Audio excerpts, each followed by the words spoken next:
Once, the world seemed full of strange natural wonders. Griffins, dragons,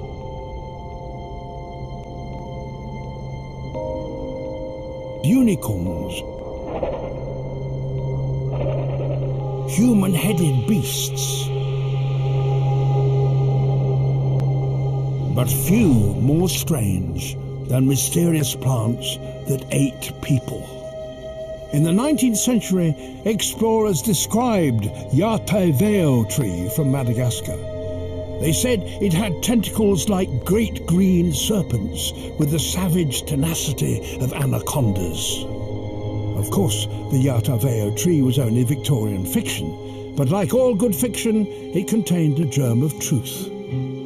When Victorian naturalists explored the slopes of Mount Kinabalu in Borneo, they found something just as bizarre. Plants bearing huge pitchers.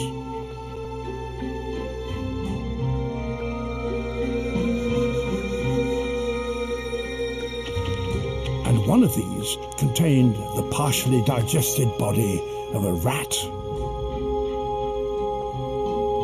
The discovery caused a sensation. It fired the imagination of the greatest Victorian naturalist,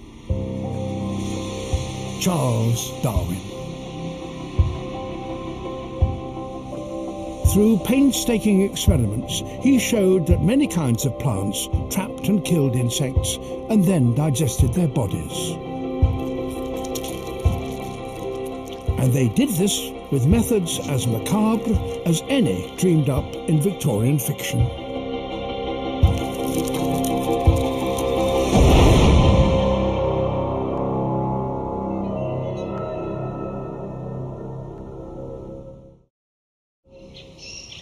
To be carnivorous, plants must catch and kill prey, and they've evolved 3 ways of doing this.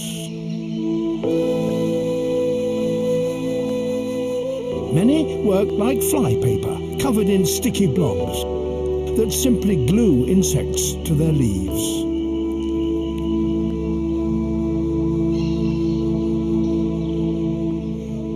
Others have leaves shaped into pitchers.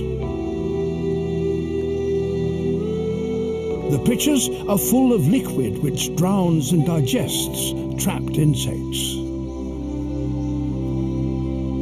Some of these plants have evolved traps of elaborate design.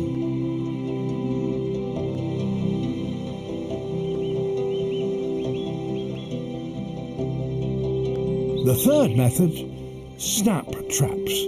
Like old-fashioned mouse traps, they snap shut on their prey.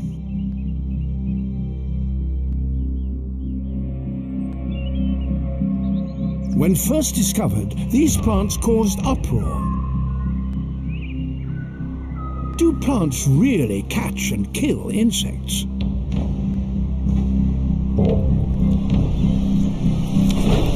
A specimen was sent to the greatest botanist of the time. Swedish botanist Carl Linnaeus thought it was an abomination, blasphemy. It went against the way God had ordered the world.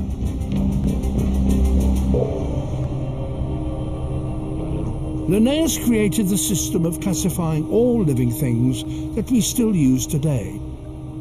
But he flatly refused to believe that plants could be carnivores. More than a century later, Charles Darwin would prove him wrong. He cultivated lots of carnivorous plants for his detailed experiments. But he worked mostly on a little plant called sundew, or Drosera. Darwin is most famous for explaining how new species originate, but was so fascinated by these extraordinary plants that he said, "I care more about Drosera than the origin of all the species in the world."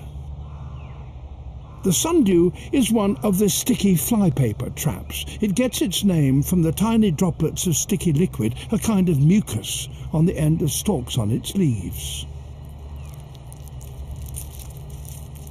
Insects get stuck in this glue.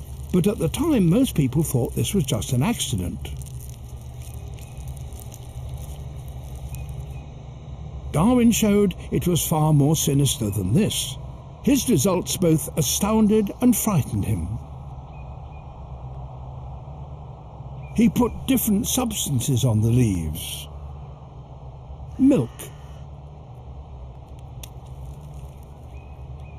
meat, paper, stone, even urine, and recorded the plant's reactions.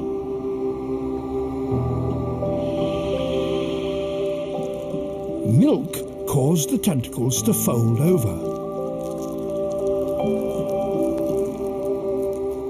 So did meat and urine.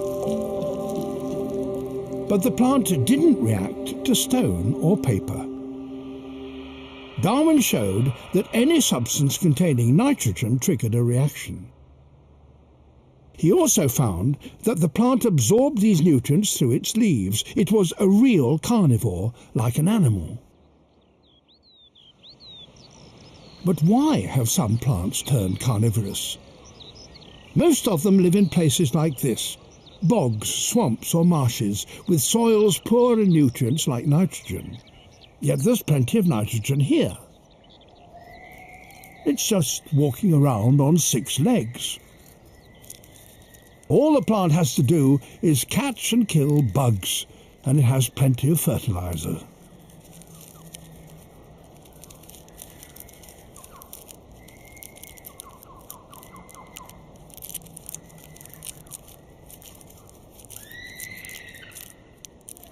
Just as Darwin saw, the sundew leaf reacts when an insect gets stuck. Over half an hour or so, the closest tentacles curl towards the struggling insect, gluing it more firmly. Then the leaf folds right over the victim. This holds the prey against the glands on the leaf that release chemicals to dissolve and digest the insect. On seeing this, Darwin wrote, "By Jove, I sometimes think Drosera is a disguised animal." And in a way, he was right. In the swamps of Florida, sundews compete with other predators, with animals, for prey. In places, the ground is carpeted by pink sundews. For most of the time, there's no shortage of prey. The sundews have plenty to eat.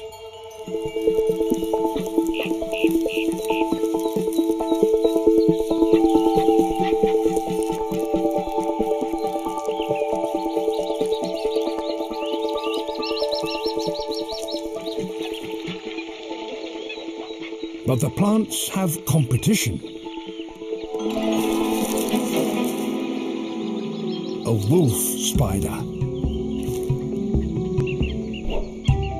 The spider builds a network of threads over the forest floor. Anything walking on the web sends vibrations back to the spider, hiding in a burrow at its center.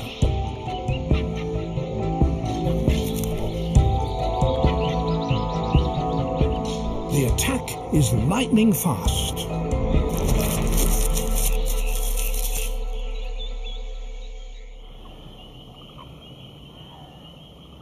When food gets scarce, the spiders respond by building bigger webs, which catch more insects and deprive the sundews of food.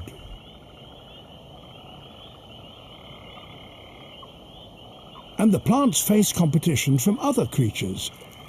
It takes time for a sundew to kill and digest its prey, and a struggling insect attracts attention.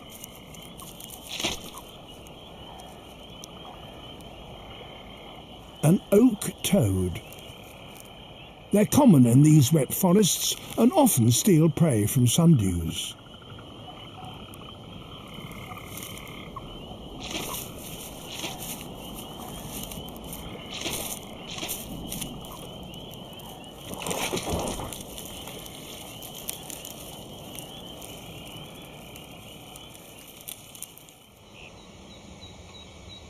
The sticky traps of sundews take many forms, from flat carpets to plants that grow 2 or 3 meters high.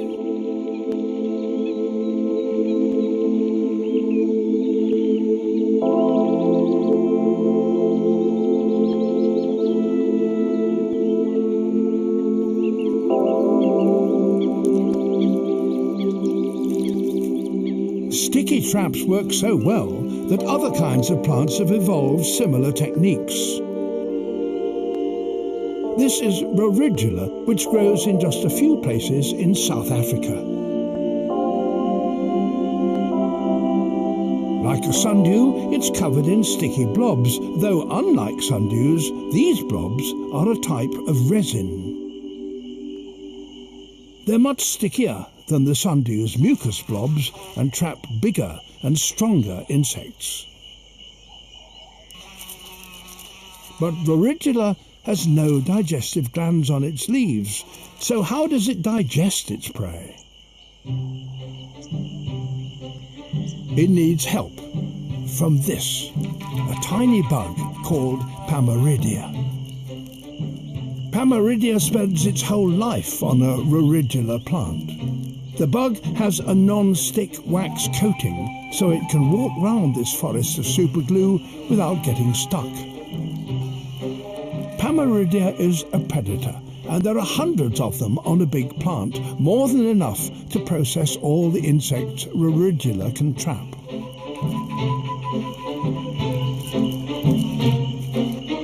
The bugs are cautious. Rorigula can trap prey that might be big enough to damage an unwary bug. So, over the next 10 minutes or so, Pamaridia just probes and waits for the struggling fly to weaken.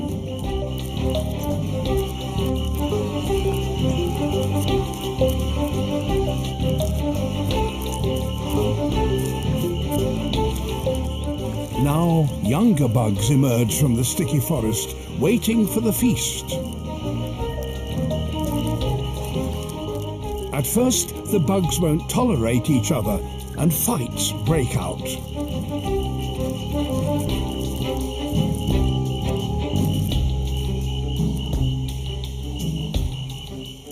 But now the fly is almost dead, and the serious business of feeding begins.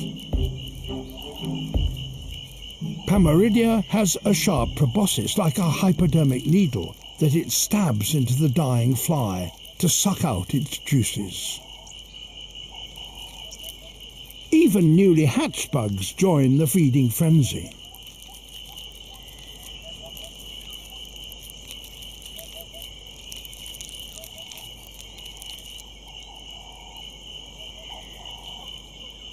After they've fed, the bugs leave their droppings on Rorigula's leaves, a ready-made, pre-digestive fertilizer for the plant to absorb.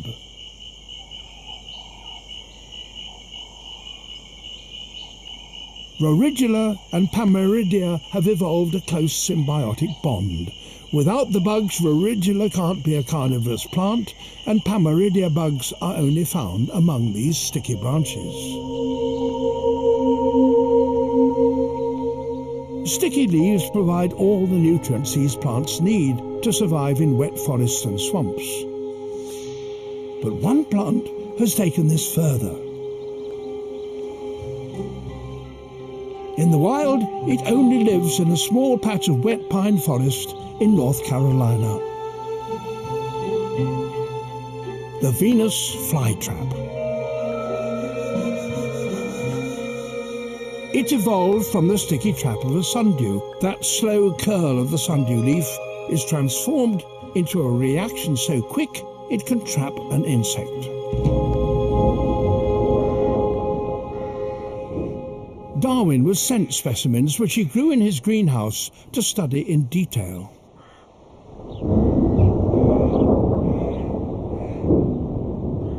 On close examination, he saw that, as well as spines around the edge of the leaves, there were 3 fine hairs on the surface of each lobe. He assumed they were triggers to close the leaf. To find out, he touched one lightly. But this didn't always fire the trap. But touching a second hare, the trap always fired immediately. There's a good reason for this. Firing the trap needs energy. In the wild, they live where it rains hard and often. The last thing the plant needs is for the trap to fire when hit by nothing more than a raindrop.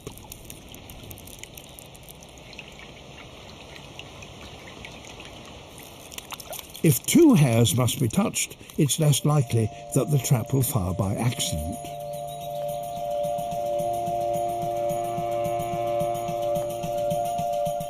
To spring the trap, two of the hares must be triggered within 20 seconds of each other. The bug triggers the first hare. Now the time bomb is ticking.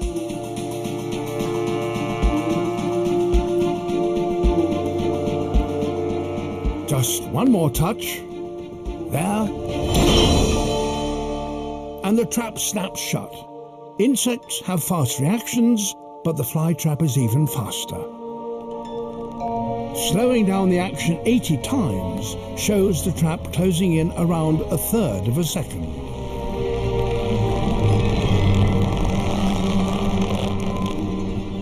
The spines along the leaf edge slam closed like a prison gate. But the gate isn't tightly closed, not yet. And there's also a good reason for this. The trigger hares are sensitive enough to be triggered by even small insects. Too small to make a decent meal for a growing fly trap, but the gaps in the prison bars are wide enough for a small insect to escape.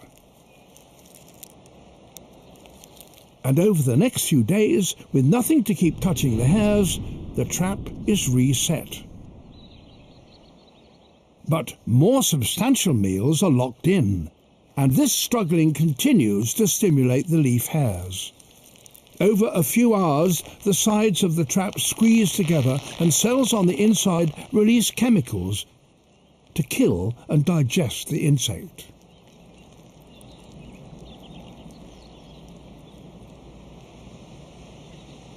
It's easy to see why Darwin called this the most wonderful plant in the world.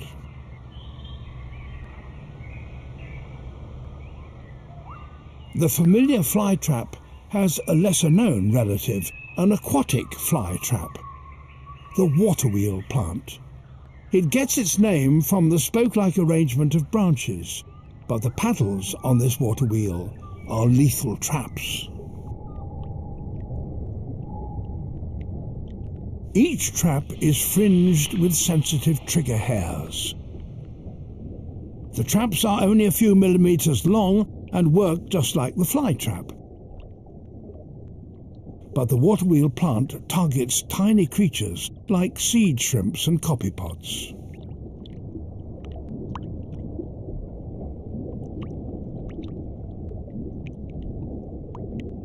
Touch the fringe of hairs and the trap fires nearly as quickly as the Venus flytrap. Even more amazing because this trap operates in water, which is much denser than air. Caught, this copypod will be slowly digested.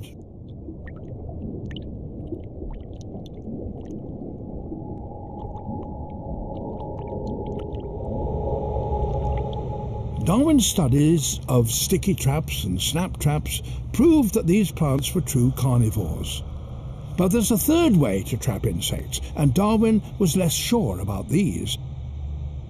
The pitfall traps of pitcher plants. He thought they might be carnivorous, but we know now that they include some of the most elaborate and sophisticated traps of all.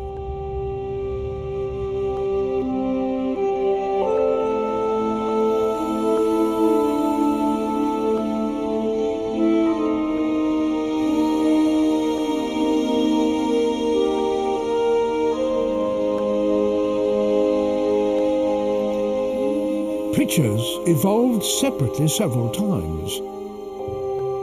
in the Americas, in Australia, and in Southeast Asia.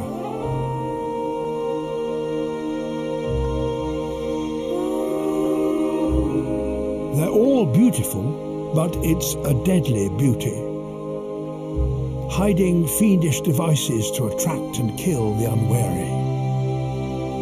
Such design seemed too perfect for Darwin. Could something so complex really evolve by natural selection? He needn't have worried. The answer lies in the swamp forests of tropical America.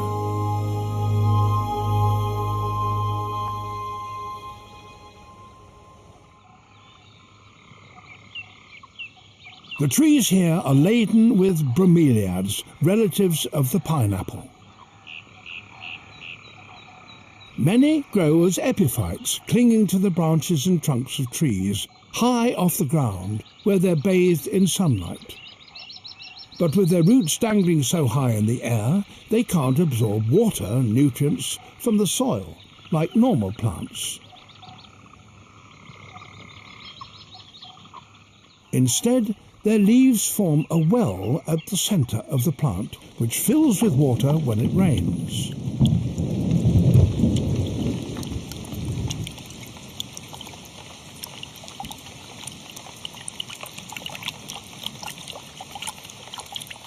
The well also catches leaves falling from the trees, so the plant can absorb all the water and food it needs from its own private reservoir.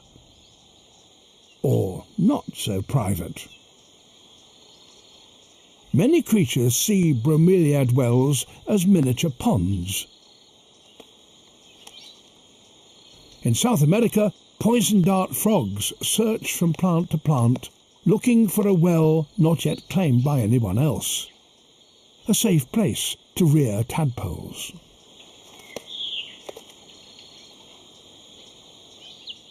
But some bromeliads are not so welcoming. Like most bromeliads, Brocchinia has a central well deep in the heart of the plant. But this one is acid and full of digestive enzymes. Its leaves are coated in wax, making them slippery as ice.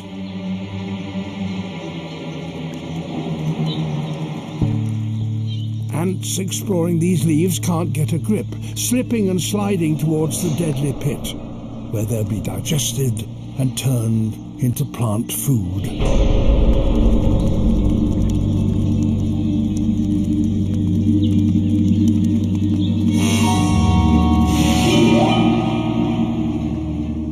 From such simple beginnings, natural selection has created more elaborate traps.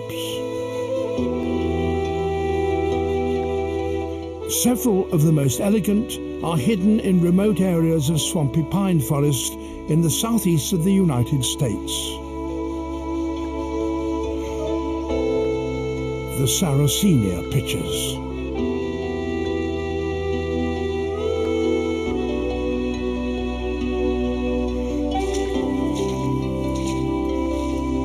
Stuart McPherson is a botanist and explorer who's discovered many new species of pitcher plants. He's tramped and squelched through miles of these swamps to find some amazing places. These are the North American pitcher plants, the Sarracenia. They produce these tall, upright pitchers, and they attract insects by having honey-sweet nectar. And as they try and get at that nectar, they then slip inside. The prey then falls straight down to the bottom of the trap. It can't escape from there. They simply can't climb out up on the inside of the pitcher. So it dies, and then the plant secretes enzymes and acids and breaks up the bodies of those trapped animals. This is the yellow pitcher, but in this particular swamp, not all of them live up to their name. This species in particular is incredibly variable. Every population pretty much is a bit different, but there's many different varieties. And here's one over here, which is red with a yellow lid. You can see all these red veins and patterns. This advertises the trap to its insect prey, and that's what attracts it. Over here, there's even another one. And this third one, within just a few meters, is pure blood red. and it really stands out from all the other surrounding plants. It makes the perfect advertisement for that deadly trap. The different bright colour forms of these pitchers work like flowers, eye-catching patterns that advertise sweet nectar. And standing out from the rest, the white-topped pitcher. In a few very precious places, they cover the landscape, looking like some unearthly flower meadow. A purple haze of blazing stars grows up through the pitchers, drawing countless insects to these bogs, potential prey for the pitchers.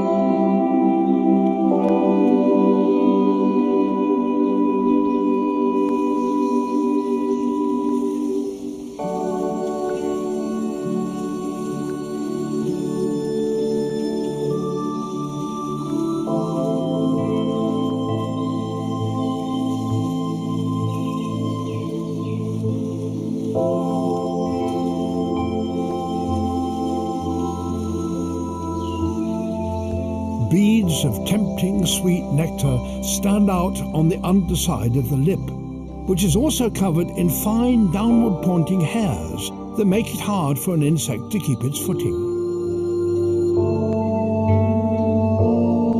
The tall, conspicuous pitchers advertise the nectar, drawing insects as would any bright flower. They're so busy gorging themselves on the nectar, they don't notice that it's getting harder to hang on.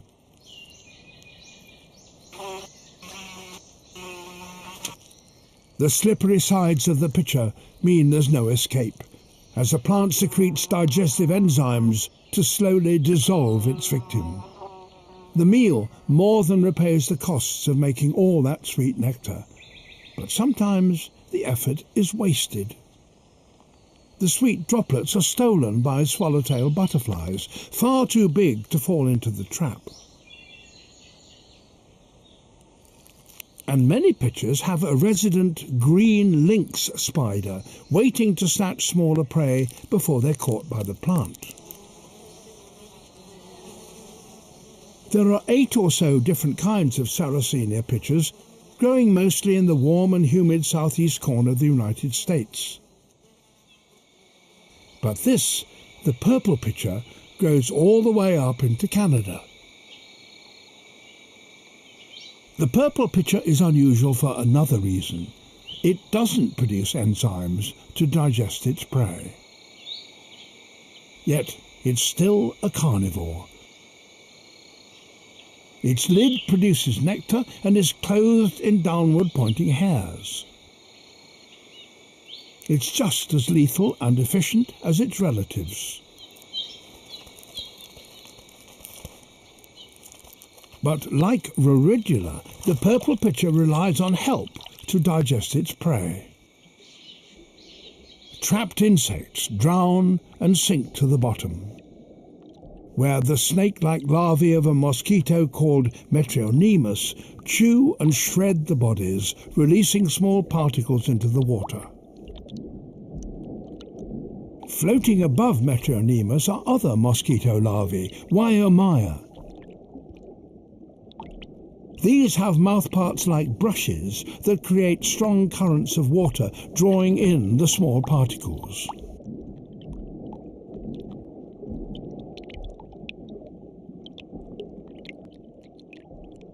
Both mosquitoes release their waste products into the water, full of nutrients that the plant can absorb. The purple pitcher is a unique habitat. This kind of mosquito larva is only found inside these pitchers.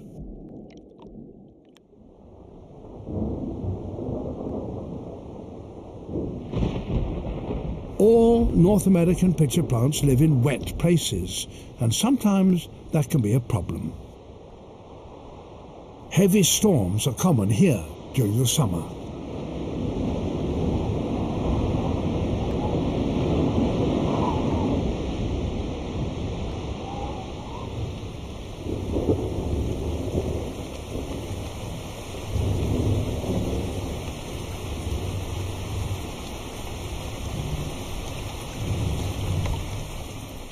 The parrot-headed pitcher has a lid that forms a hood, covering the pitcher and stopping it filling up with rain. But it lives in swampy hollows that often flood during downpours.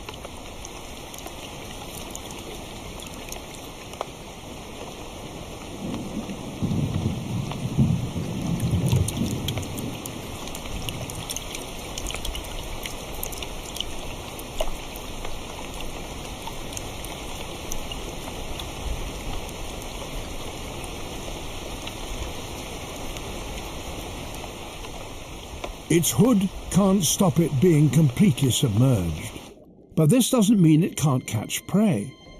The hood creates a narrow entrance hole leading to a tube lined with backward-pointing hairs. This pitcher works like a lobster pot in miniature. There are no miniature lobsters here, but there are tadpoles.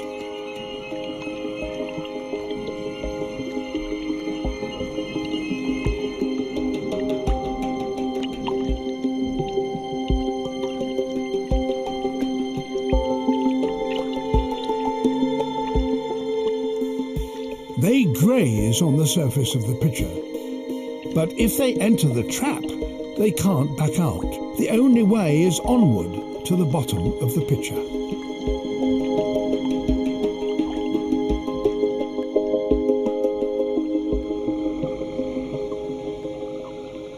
There are relatives of the Sarracenia pitchers elsewhere in the New World. The largest variety is found in South America.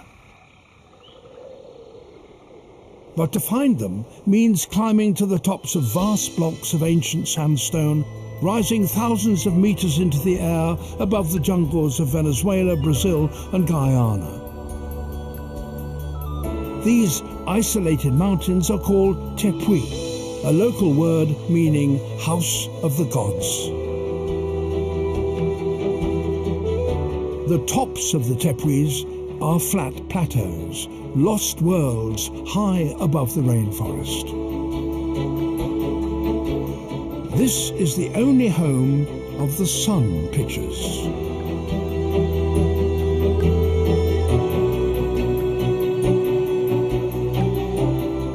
Like all American pitchers, the trap is formed from a leaf. In sun pitchers, it looks like a flat leaf that is simply rolled up to form a tube, with a seam still visible down the front. But that doesn't mean that they're primitive. They're quite the opposite. They're beautifully adapted to life on these isolated mountain tops. Moisture from the rainforest below is forced to rise by the sheer cliffs, releasing torrents of rain.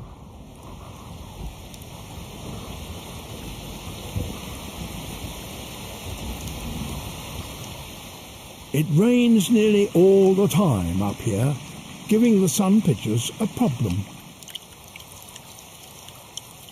Unlike their North American relatives, they don't have a lid to act as an umbrella, so the pitchers could overflow with water, washing out valuable nutrients, or making the pitcher so heavy it falls over. But even as it rains, the water level in the pitcher starts to drop.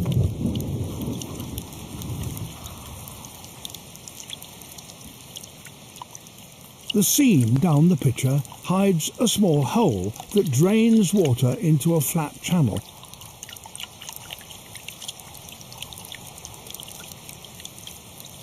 A drain pipe that carries water safely away to the base of the pitcher, keeping the water level just right.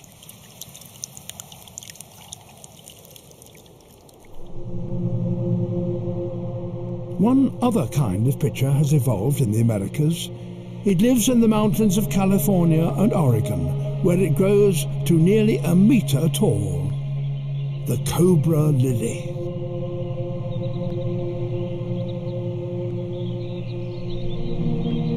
The entrance to the pitcher is hidden underneath a bulbous hood, the back of which is covered in delicate transparent windows, through which the outside world is visible, all of which fools unsuspecting insects.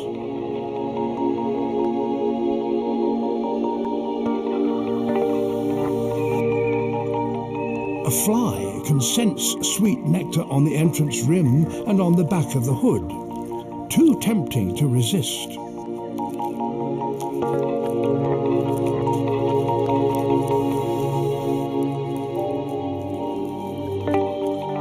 But once inside, its instincts will be its downfall.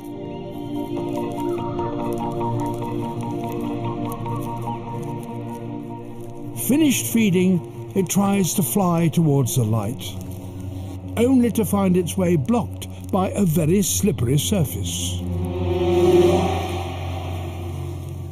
Of all the New World pitchers, cobra lilies look the most alien.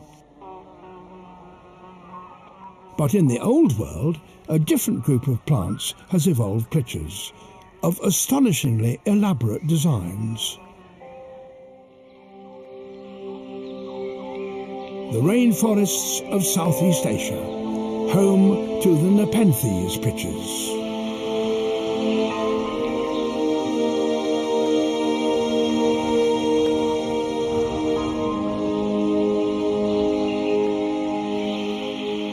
These plants grow as vines, often tens of meters long, trailing through the trees. And their exquisite pitchers grow from tendrils at the tips of their leaves.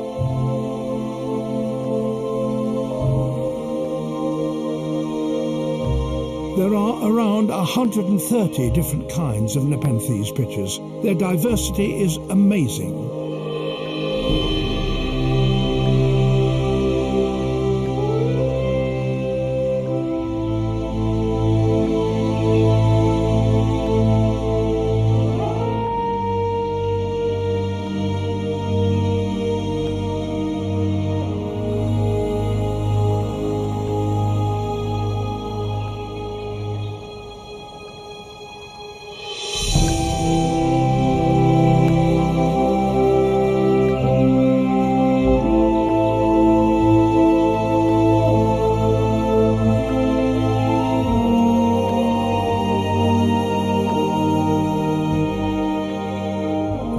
Spectacular lives here on the slopes of Mount Kinabalu in Borneo.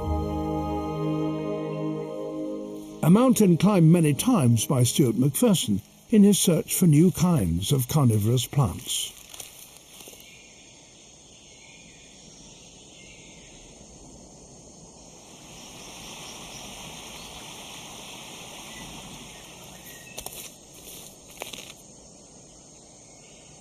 This is Nepenthes raja. It's actually the largest of all the pitcher plants in the world. This is a juvenile trap and they can actually get to about twice this size. And this species is known only from 4 small sites like this one. Each site consists of maybe 300, 400, 500 plants. So in total, the entire world population is just about 2,000 plants. And that's it globally. Like the North American pitchers, these elaborate structures have evolved to trap and digest insects. But in the last few years, botanists have realized that Nepenthes pitchers are more than just predators.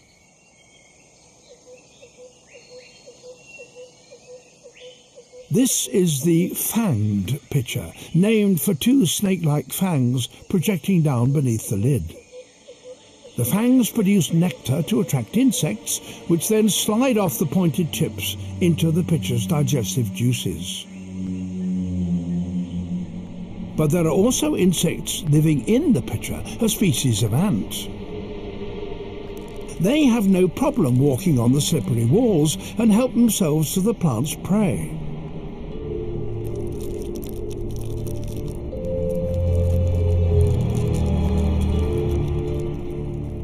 They even swim in the pitcher's fluid to steal food. But there's no such thing as a free lunch. The ants congregate beneath the rim and every now and then emerge to clean the rim of the pitcher, which keeps it slippery. So the ants help the pitcher catch food, and later they get their own share.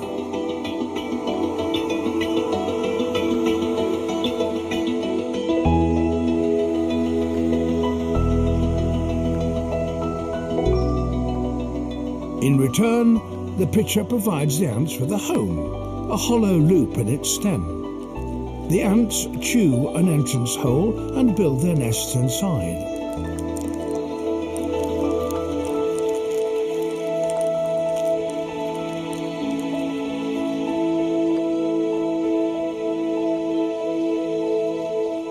Only one species of ant lives with the fanged pitcher like this. All other insects are merely dinner. And other pitchers have formed partnerships just as close, but with a more sinister outcome. The white-band pitcher, named for an unusual band of white hairs just below the rim. Chien Li is a botanist who knows these rich forests intimately. He's discovered several new kinds of pitcher plants and now knows how this one collects its food. This is Nepenthes alba marginata. It's one of the most unusual pitcher plants. It's got a very distinctive white band around the edge of the peristome here, which is unique in the entire genus. And only recently did we find out that this white band is attractive to termites. They feed on this band, and in so doing, a lot of them fall inside the pitcher. So it's a termite specialist. It's very difficult to observe in the wild. You see pitchers that have missing bands, and you'll find termites inside them, but actually witnessing them doing it, you have to be quite lucky. One reason is that the pitcher specializes on just one kind of termite, which is mostly active after dark. Millions of termites fan out from their nest across the forest floor, moving in flowing columns that never seem to end.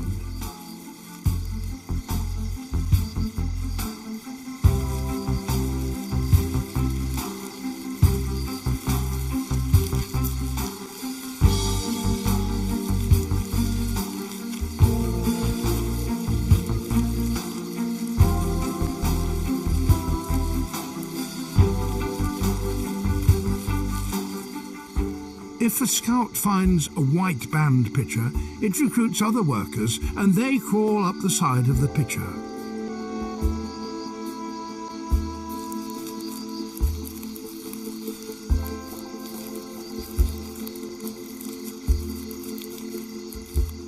The white hairs are irresistible and they gorge themselves.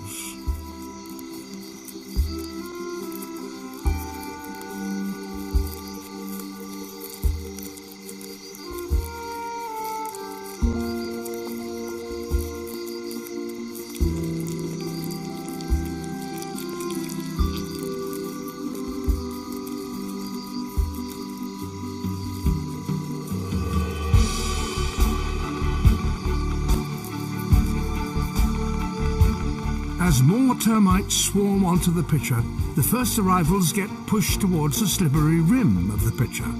It's not long before the inevitable happens.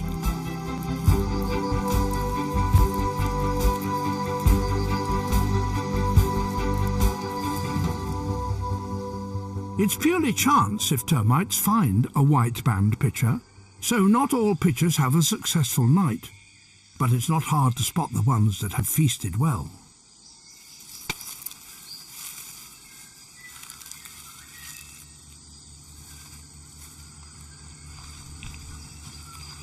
Oh, look at this. Here's one right here, missing the white band, actually. So this is definitely going to have some termites inside. Let's have a look.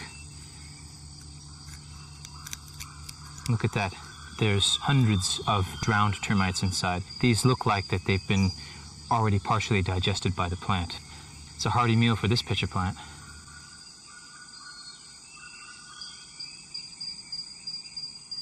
Some pitcher plants have given up being carnivores.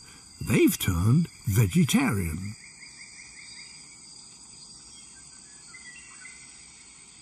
This is the flask-shaped pitcher. It has a tiny lid bent back to expose the flask to the forest canopy above.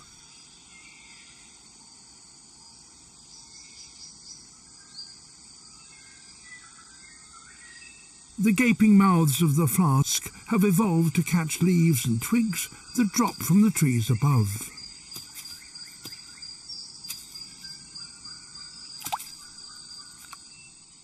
Inside the pitcher, a whole varied community of creatures helps break down the leaves, releasing nutrients for the plant to absorb.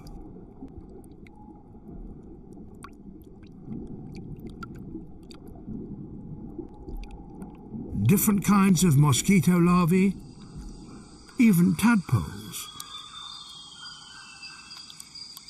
These belong to the Matang narrow-mouthed frog, a species which prefers to breed in the sanctuary of these private ponds.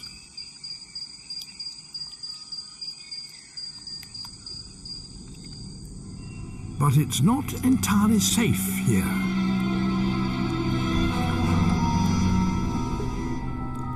This is Toxorhynchites, another mosquito larva, but this one's a predator.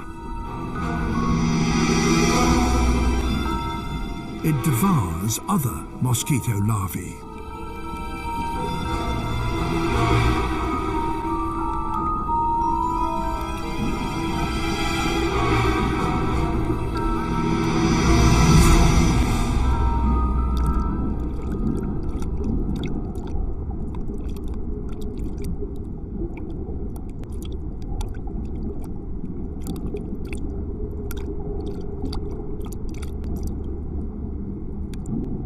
Even young Toxorhynchites are fearsome, tackling prey bigger than themselves.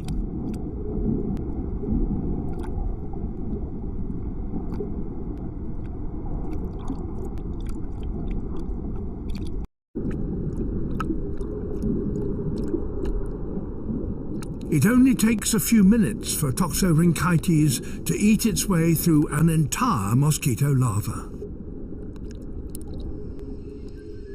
A miniature world hidden inside a pitcher. Far from just being carnivorous, Nepenthes pitchers have formed all kinds of complex relationships with animals, and the most astonishing has only just been discovered. Whilst working in the rainforests on Mount Kinabalu in Borneo, Chien realised that the biggest of all pitchers, the giant Raja pitcher, had some unusual visitors. What makes this pitcher plant unusual is not just that it's carnivorous, but it also attracts mammals to visit the pitcher. There's nectar secreted on the undersurface of the lid here, and you can see all these glands on the undersurface here, and they're constantly secreting nectar, actually both day and night. And very recently, the first research was done on this species, and that's when we got footage and photographs proving that these animals are actually visiting the pitcher. The creature Chien saw was the mountain tree shrew. They balance on the rim of the pitcher and reach up to lick off the nectar. Each tree shrew knows where all the pitchers are in its territory and visits each one in turn. But what's in it for the plant? As it feeds, the tree shrew urinates and defecates into the pitcher, and these nutrients supplement the plant's normal diet of insects.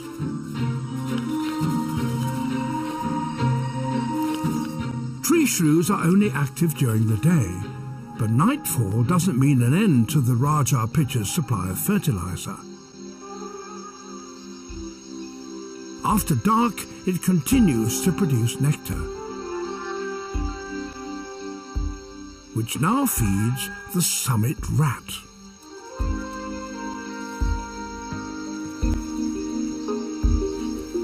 Just like the tree shrew, it straddles the pitcher to feed and drops its scats into the bowl.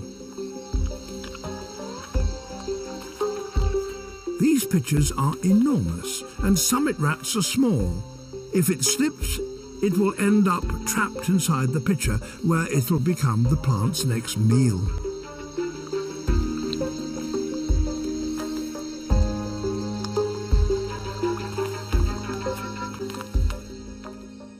Though, as Stuart Macpherson explains, that's not the plant's intention.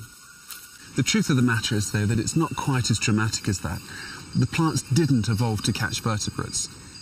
They evolved to trap and kill insects.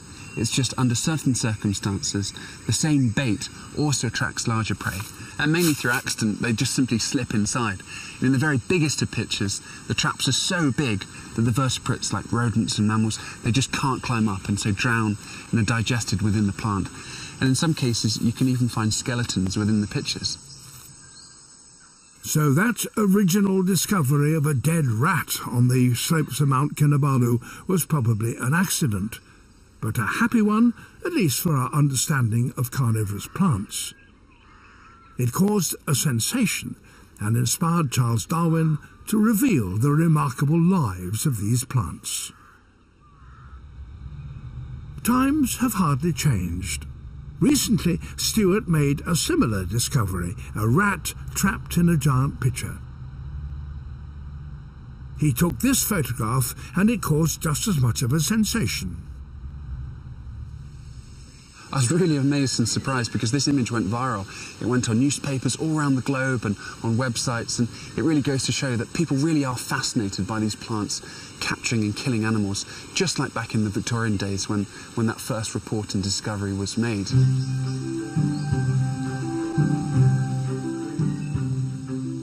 It seems our fascination with these strange plants is just as great now as it was when they were first discovered. And there are certainly even more surprises hidden in these mountains.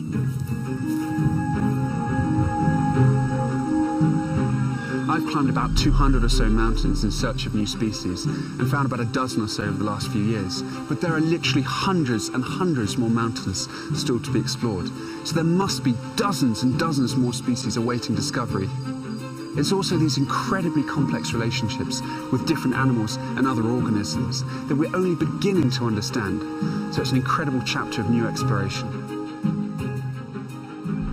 The Victorian accounts of man-eating plants were entertaining stories. But the discoveries of the last few years have shown that in the world of carnivorous plants, truth is much stranger than fiction.